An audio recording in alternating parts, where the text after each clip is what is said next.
to a great poet. You may have heard of her.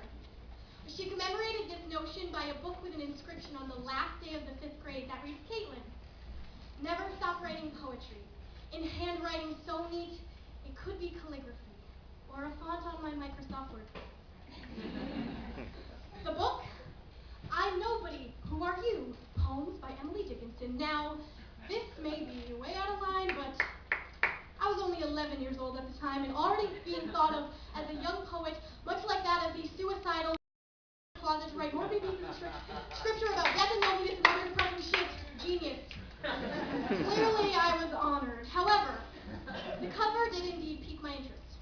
I am nobody, exclamation point, who are you? Now, Emily, don't ask a question if you don't want an answer. You apparently are nobody and want that to be known. Who am I?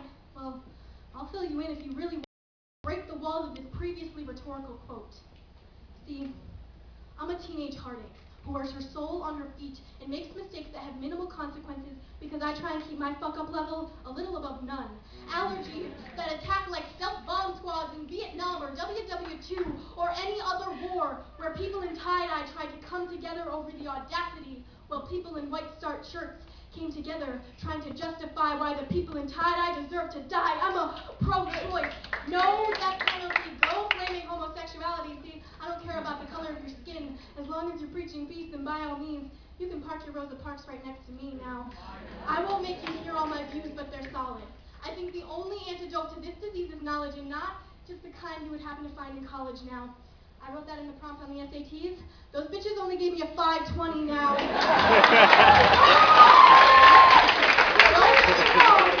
I'm not anti-establishment. I'm all about it. Hell, I was student council president. I'm just saying, sometimes a little more rules make us all a little less free. And I leave unfinished poetry alive in my recently used document box. I'm a feminist. Just a chip off the old block, and I'm addicted to Tina Fey and that show 30 Rock. I have a tattoo on my foot and a rhyming dictionary in my head. I have no valid reason why Bobby Kennedy's dead, or MLK Jr., or John Lennon, or anyone else who begged for harmony but got a bullet instead. And sure as hell went out with a bang, bang, bang, shot down in the name of love. And when are we gonna wake up and agree that everyone is just a little bit like the sea? See, I've been an insomniac but sleeping.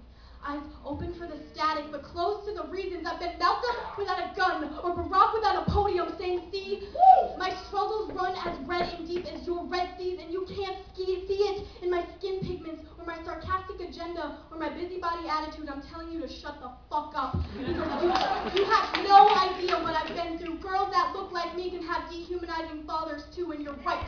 I don't know what I'm getting myself into, and 95% of the time my life is askew, and I write bitchy poetry in lieu of things that other people do, and I like to bring things full circle.